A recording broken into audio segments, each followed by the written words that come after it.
আমরা লঞ্চঘাট চলে এসেছি বাসা থেকে। দীর্ঘ 2 মাস পর পটুয়াখালী থেকে চলে যাচ্ছি গাজীপুরে। খুবই খারাপ লাগতেছে। 2 মাস থেকেছি তো অনেক যেতে ইচ্ছে করতেছিল না। একটা মায়া তৈরি হয়ে গেছে। আর এতদিন মায়ের কাছে ছিলাম, এখন তো আবার একা হয়ে যাব। তো কি আর করার, এটাই সবার জীবন। কর্মস্থলে পৌঁছতেই হবে। আমরা পটুয়াখালী আমরা লঞ্চে থেকে রওনা করলাম, ঢাকা চলে যাব। কেবিন থেকে আবার একটু বের হয়েছি, ছেলেরা থাকতে চায় না কেবিনের ভিতরে, তাই একটু হাঁটতে বের হয়েছি। Good bye Patuakhali. তুমি খাও এতে খাইলে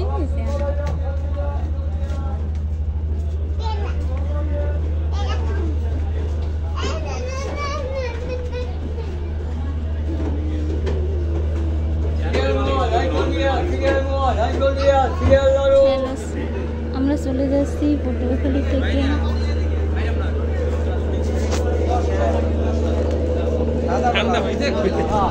পটুয়াখালী থেকে গাজীপুর চলে যাচ্ছি।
তাহলে হালকা দেন।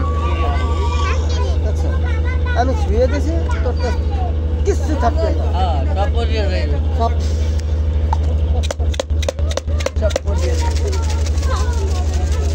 পরিয়ে রইবে। আরে দাদা চলা নাকি হিন্দি নেমে যান না বগা পর্যন্ত।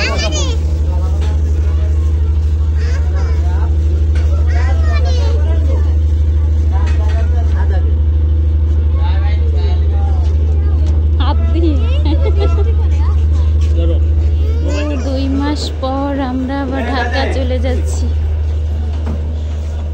2 মাস পটুয়াখালীতে থাকার পর আজকে আবার চলে যাব গাজীপুরে।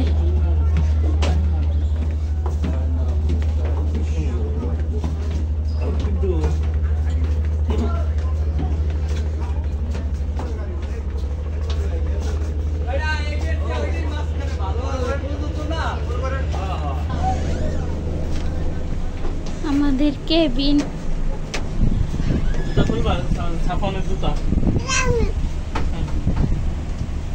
পানি খাওয়াই দাও, দুইজন একটু পানি খাওয়াই দাও।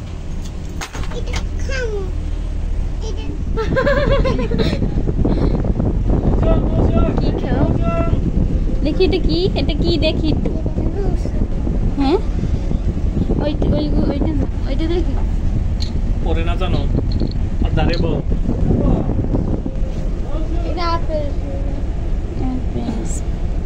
আর একটা ভালো লাগে, ভালো লাগে।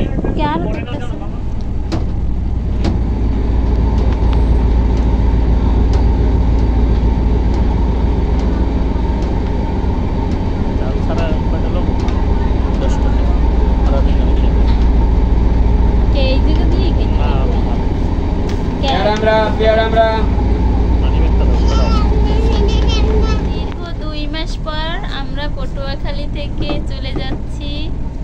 কোথায় যাচ্ছি? গাজীপুরে। কোথায় যাচ্ছ? গাজীপুর কার কাছে যাও?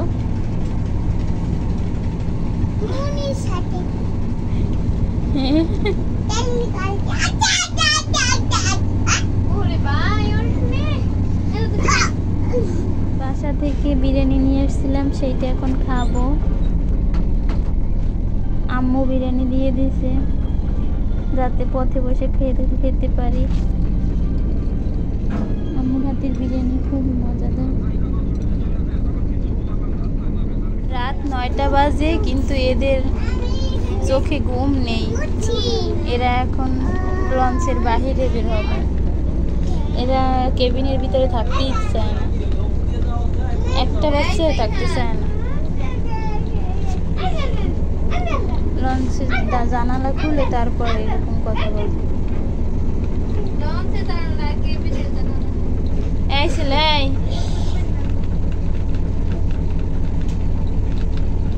কি কর? ও কি